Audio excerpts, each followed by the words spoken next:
വിശന്നിട്ട് വയറുവേദനിക്കുന്നു. കലത്തിലൊന്നുമില്ല. 2 ദിവസമായി. ചാച്ചൻ വരട്ടെ മോനെ. ചാച്ചനെ നോക്കിയിരിക്കാൻ വയ്യ അമ്മേ. എനിക്ക് വിശക്കുന്നമ്മേ. പട്ടിണി കിടന്ന് മരിക്കാൻ ഇടവരുത്തല്ലേ മാതാവേ.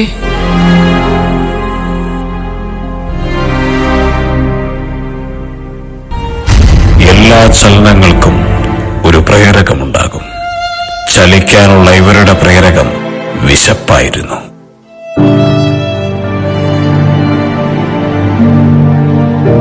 രണ്ടാം ലോകമഹായുദ്ധം ഭക്ഷ്യധാന്യങ്ങളുടെ ലഭ്യതയെ കഠിനമായി ബാധിച്ചു. ദാരിദ്ര്യത്തിന്റെ കരിനിഴലുകൾ പരിഹാസച്ചിരിയോടെ അവർക്ക് മുന്നിൽ നിരന്നു. മധ്യ തിരുവിതാംകൂറിന്റെ വളക്കൂറുള്ള മണ്ണിൽ വിയർപ്പ് തുള്ളികൾ തളം കെട്ടിയിട്ടും ആദാമിന്റെ മക്കൾക്ക് പട്ടിണിയും പരിഹാസവും കൂടപ്പിറപ്പായി. മക്കളുടെ ഒട്ടിയ വയറും കലങ്ങിയ കണ്ണുകളും ഒരു നേരത്തെ ആഹാരത്തിന് വേണ്ടിയുള്ള അവരുടെ അധമ്യമായ ആഗ്രഹവും ഒരു പുറപ്പാടിനവരെ ഒരുക്കി. അങ്ങനെ കരുതി വെച്ചതെല്ലാം കയ്യിലൊതുക്കി കയ്പ് നിറഞ്ഞ ജീവിതാനുഭവങ്ങളെ കൂടെ കൂട്ടി അവർ നടന്നു നീങ്ങി.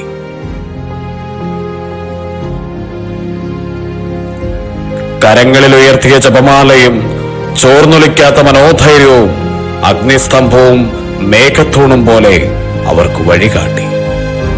അങ്ങനെ തങ്ങളുടെ വാഗ്ദത്ത ദേശം ലക്ഷ്യമാക്കി ഉറ്റവരെയും ഉടയവരെയും പിറന്ന മണ്ണും പിറവികൊണ്ട നാടും ഇട്ടെറിഞ്ഞ് പുതിയൊരു കാനാൻ ദേശത്തേക്ക്, മലബാറിലേക്ക് അവർ യാത്ര തിരിച്ചു.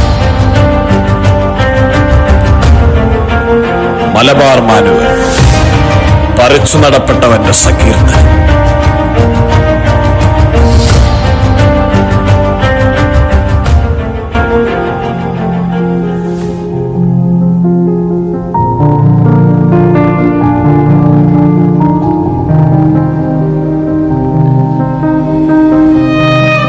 കാറ്റു പറഞ്ഞതും പൊള്ള്, കടലു പറഞ്ഞതും പൊള്ള്, ഞാൻ കണ്ടത് നേര്.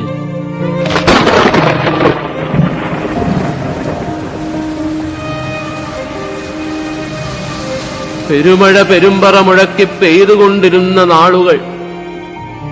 പൊന്നുവിളയിക്കാൻ പെരുങ്കാട് താണ്ടി കന്നിമണ്ണിൽ കാലുകുത്തിയവന് ഒന്ന് പിഴച്ചു.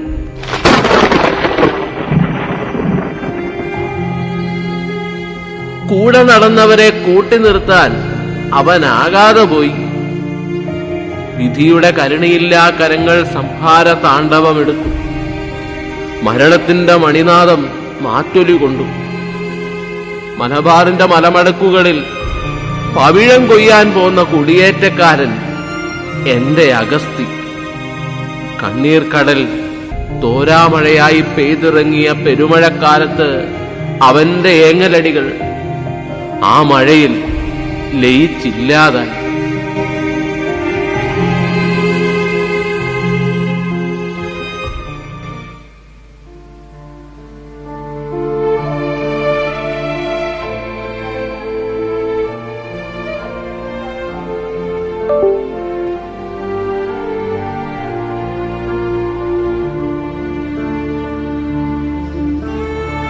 വിശ്വാസില്ല മക്കൾക്ക്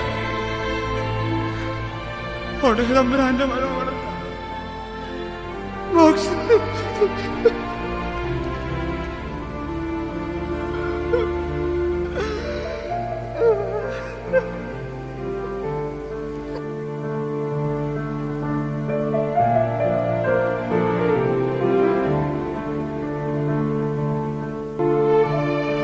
നിങ്ങൾക്കറിയുമോ, ഞാൻ ഈ കണ്ട ഭൂമിയൊക്കെ വെട്ടിപ്പിടിക്കാൻ വന്നതാന്നേ. പക്ഷേ ഇപ്പൊ പഴയ ചങ്കൂറ്റൊന്നുമില്ലാന്നേ. അതെങ്ങനാ? കൂടെ വന്നവരൊക്കെ എന്നെ ഇട്ടേച്ചൊക്കെ പോയില്ലേ? എന്നെ ഇട്ടേച്ച് അവരങ്ങോടെ തമ്പുരാന്റെ അടുത്തേക്ക് പോയത്.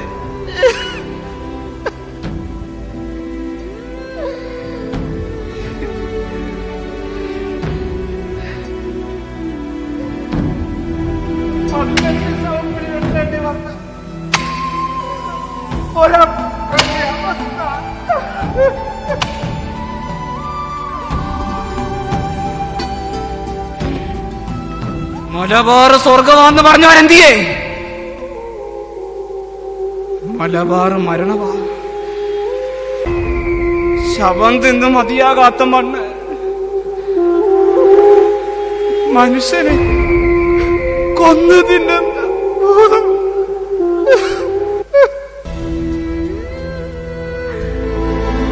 എന്റെ മോളുടെ ചാച്ചാന്നുള്ള വിളി മറന്നിട്ടില്ല. ഒന്ന് പ്രാർത്ഥിക്കാൻ പോലും ആരുമില്ലാതെ, ഒന്ന് ഒപ്രോസം കൊടുക്കാൻ കഴിയാതെ അവര് പോയി. എടുത്തോട്ടെ, എല്ലാം എടുത്തോട്ടെ. എല്ലാം ദൈവം തന്നതല്ലേ.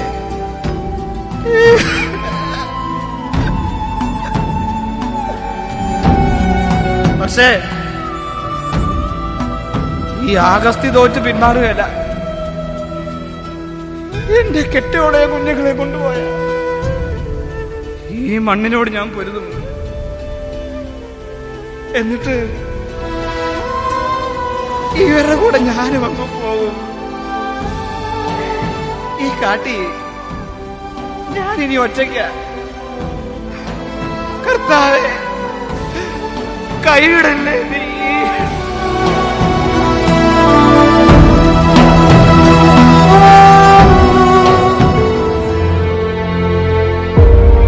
എവിടെയും പ്രതികൂല സാഹചര്യമാണ് ആദ്യകാല കുടിയേറ്റക്കാർക്ക് നേരിടേണ്ടി വന്നത്. മരണത്തെ മുഖാമുഖം കണ്ട പലരും തിരുവിതാംകൂറിലേക്ക് മടങ്ങിപ്പോയി. പിടിച്ചു നിന്നവരിൽ പലരും മണ്ണിന്റെ ഇരകളായി. അങ്ങനെ ഒന്നാം അംഗത്തിൽ പലരും പരാജയപ്പെട്ടു. പക്ഷേ കുടിയേറ്റ ചരിത്രം പരാജയത്തിന്റെ കഥ പറയാൻ കാലം അനുവദിച്ചില്ല. രണ്ടാം അംഗത്തിനായി അവർ ഒരുങ്ങി.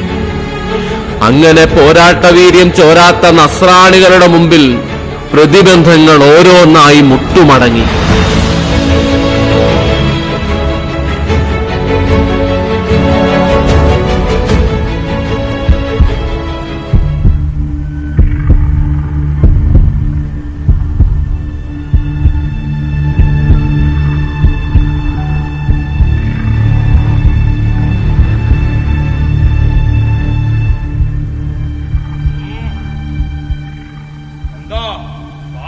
പരിവാരങ്ങളും പതിവില്ലാതെ ഈ വഴിക്ക്.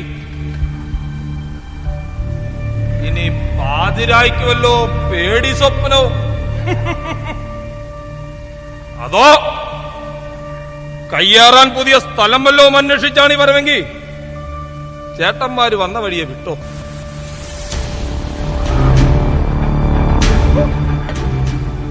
ഒരധ്വാനികള്. സർക്കാരിന്റെ ഉത്തരവെല്ലാവരും കേട്ടല്ലോ. എല്ലാറ്റിനെ ഈ മലബാറിൽ നിന്ന് ഞാൻ കെട്ടുകെട്ടി. ഇനി തണ്ടെടുക്കാനാണ് ഭാവമെങ്കിൽ ഈ ലാത്തി അതിന് മറുപടി തരും.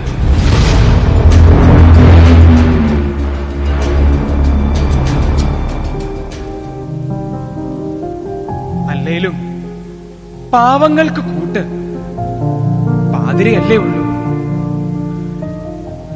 ഏമാൻ ചോദിച്ചില്ലേ സ്വപ്നം കണ്ടോന്ന്? കണ്ടേ, പക്ഷേ പേടി സ്വപ്നമല്ല.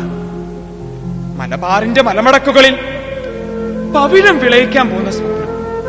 ഇവിടുത്തെ സാധാരണക്കാരായ ജനങ്ങൾ പേടിയില്ലാതെ സന്തോഷത്തോടെ ജീവിക്കുന്ന സ്വപ്നം. ഭരിച്ചു ഭരിച്ച് സാധാരണക്കാരന്റെ വയറ് പിളർക്കുന്ന മന്ത്രിമുഖവന്മാർ ഒരു നാൾ സത്യം തിരിച്ചറിയുമെന്ന സ്വപ്നം. അധികാരം തലയ്ക്ക് പിടിച്ച തന്നെ പോലുള്ളവർ ഒരു നാൾ നേർവഴിക്ക് വരുമെന്ന സ്വപ്നം. പിന്നെ നിന്റെ കവല പ്രസംഗം, ഇവറ്റകളെ മുൻനിർത്തിയോളം നിന്റെ കളിയുണ്ടല്ലോ, അത് ഇന്നത്തോടെ നിർത്തിക്കോണം. വഴക്കിടാനല്ല ഞങ്ങൾ വന്നത്. ഏമാനെ, വിശപ്പ് എന്താണെന്നറിയുമോ? എനിക്കറിയാം. പകലന്തിയോളം പണിയെടുത്തിട്ട് മക്കളുടെ വയറ് നിറയ്ക്കാൻ പറ്റാത്തതിന് വിഷമം ഏമാൻ അറിഞ്ഞിട്ടുണ്ടോ? ഞാൻ അറിഞ്ഞിട്ടുണ്ട്. എന്റെ കുഞ്ഞുങ്ങൾ പട്ടിണി കിടന്ന് മരിക്കുന്നത് ഓർക്കാ വയ്യാഞ്ഞിട്ടാ നാട്ടിലെല്ലാം വിറ്റുപെറുക്കി മലബാറിന്റെ വണ്ടി കയറിയത്. പട്ടിണിയില്ലാതെ ജീവിക്കാലോ. സ്വപ്നങ്ങള് നേരാവുന്നത് കണ്ടപ്പോ ഞാനൊന്ന് ഞെളിഞ്ഞു. പക്ഷേ തമ്പുരാനത് ഇഷ്ടപ്പെട്ടില്ലാതെ എന്റെ നല്ല ഭാര്യ ആകെടുത്തു.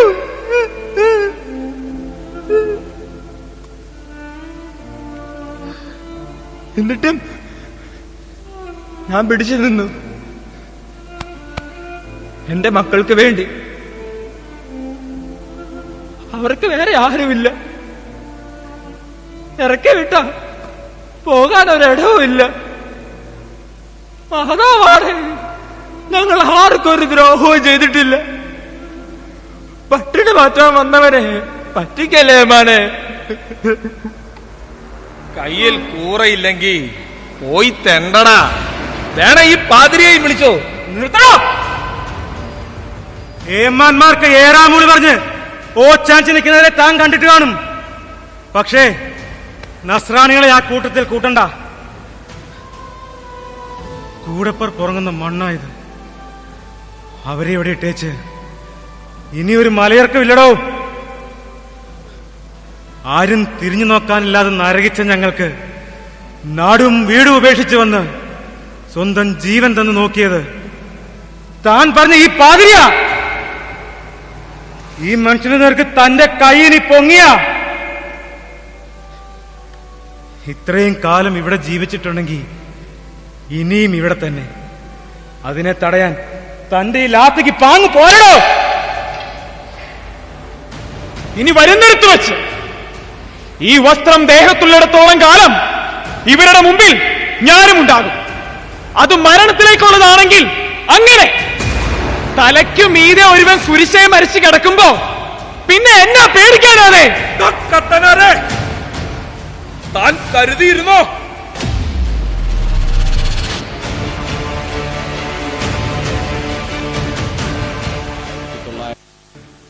1946 മലബാർ പ്രൈവറ്റ് ഫോറസ്റ്റ് ആക്ട് മദ്രാശി സർക്കാർ മുൻകാല പ്രാബല്യത്തോടെ പുറപ്പെടുവിച്ചു. 1959 ഇനാം അബോളിഷൻ ആക്ടിലൂടെ മധ്യ കർണാടകയിലെ ഷിമോഗയിലേക്ക് കുടിയേറിയവർ നിർബന്ധിത കുടിയിറക്കത്തിന്റെ ഇരകളായി. മനസ്സറിഞ്ഞ് മണ്ണിനെ സ്നേഹിച്ചവർക്ക് മനസ്സമാധാനം നഷ്ടമായി.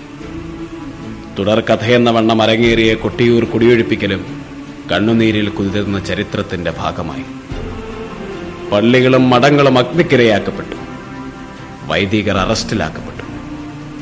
ഒരു ജന്മം കൊണ്ട് നേടിയതെല്ലാം വെണ്ണീറായി പൊലിഞ്ഞുപോകുന്ന കാഴ്ച മണ്ണിനെ മനസ്സോട് ചേർത്തവന്റെ ഉള്ളിൽ കനലായി എരിഞ്ഞു. കാടിറങ്ങുന്ന കാട്ടുമൃഗങ്ങളെക്കാൾ ഭീകരം ചില മനുഷ്യമൃഗങ്ങളാണെന്ന തിരിച്ചറിവ് അവരെ മറ്റൊരു പോരാട്ടത്തിന് സജ്ജരാക്കി.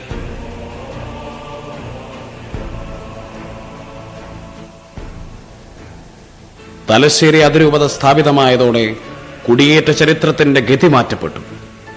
പിന്നീട് മലബാർ സ്വപ്നം കണ്ടുണർന്നത് വളർച്ചയുടെ പുത്തൻ പുലരികളാണ്. ഇതിന്റെയെല്ലാം അമരക്കാരനായി മലബാറിന്റെ മോസസ് വള്ളോപ്പള്ളി പിതാവ്. മലബാർ കുടിയേറ്റം ഇതിഹാസമെങ്കിൽ മാർ സെബാസ്റ്റ്യൻ വള്ളോപ്പള്ളി ഇതിഹാസ പുരുഷനാണ്. കുടിയിറക്കു ഭീഷണി നേരിട്ട മലബാറിന്റെ മക്കൾക്ക് രക്ഷകരായി കൂടുതൽ വൈദികർ നേതൃത്വനിരയിലേക്ക് കടന്നുവന്നു. ഷിമോഗയിൽ നിന്നും കുടിയിറക്കപ്പെട്ടവരെ വള്ളോപ്പള്ളി പിതാവിന്റെ നേതൃത്വത്തിൽ ചന്ദനക്കാമ്പാറായിൽ പുനരധിവസിപ്പിച്ചു. കൊട്ടിയൂരിന്റെ ശബ്ദമായി കൊടികെട്ടിയ വക്കീലന്മാർ കോടതി മുറികളിൽ വിജയഭേരി മുഴക്കി. അങ്ങനെ കൊട്ടിയൂർ കുടിയൊഴിപ്പിക്കലിൽ നിന്നും സർക്കാർ പിന്മാറി.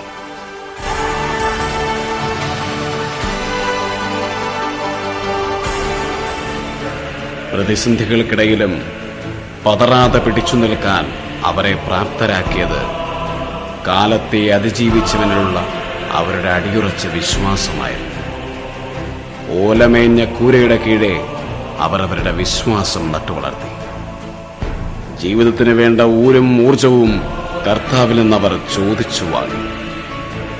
പള്ളിയും പള്ളിക്കൂടവും നാടും നാട്ടുകാരും അവരുടെ കൂടെ വളർന്നു. അങ്ങനെ കുതികാൽ വെട്ടിയവർക്ക് മുൻപിൽ കുടിയേറ്റ ചരിത്രം ഉയർത്തെഴുന്നേൽപ്പിന്റെ പുതുചരിത്രമായി മാറി.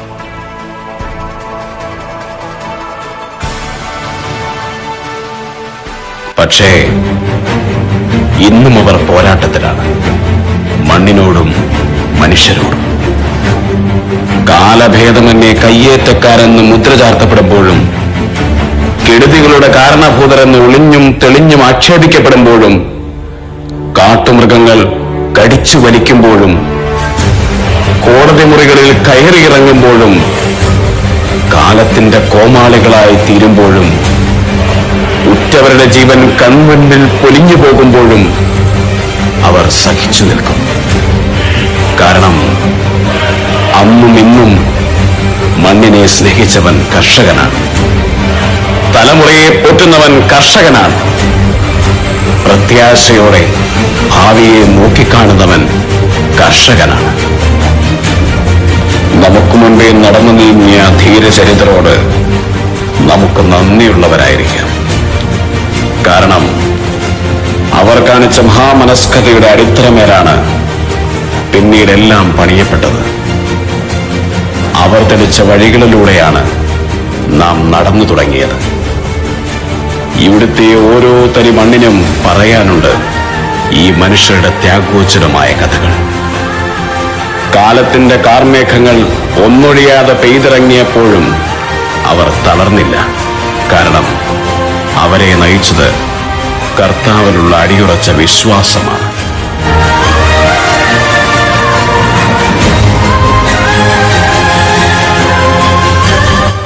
പ്രതീക്ഷയുടെ നാം പറ്റൂ എന്ന് തോന്നുന്ന വേളയിൽ ഇവരുടെ ജീവിതം നമ്മെ പഠിപ്പിക്കുന്നത്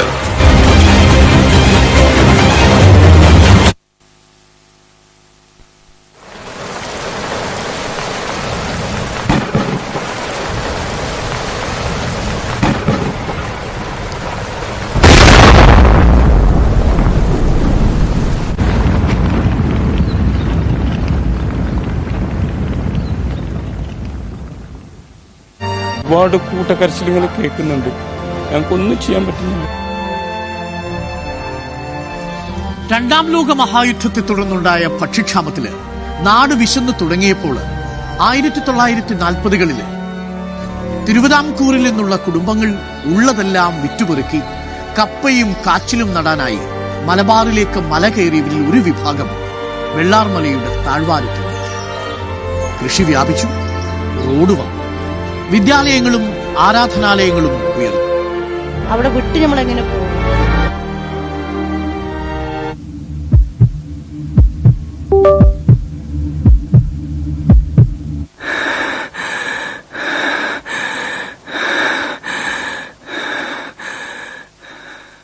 എനിക്ക് ജീവിക്കാൻ ദൈവം പ്രതീക്ഷ തന്നിരിക്കുന്നു.